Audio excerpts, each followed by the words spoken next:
Those dogs responsible for a vicious pit bull attack outside the victim's home near Cimarron and Alta. And she has a neighbor to thank for saving her. 13 Action News reporter Michael Burton talked with a man who was there when the victim couldn't even get back inside her home. I had the door open here, and I put the grill on. I was making dinner, and I heard this god-awful screaming. What he saw next gave him chills. A woman crying out for help. The dog that attacked had already retreated back to its yard. She was scared to death and in a lot of pain. Her left hand was all ripped up, and the back of her right arm.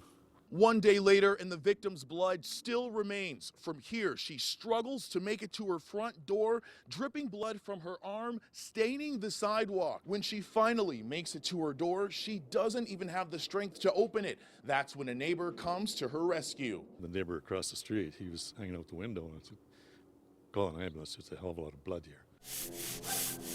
Today, the victim's husband spent the afternoon washing it, hoping to erase the devastating memory.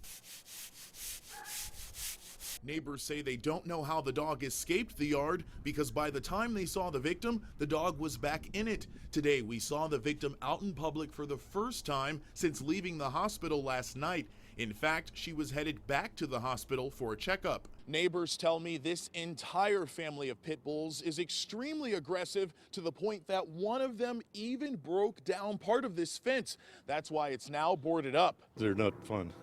Even to go to the mailbox, everybody's afraid.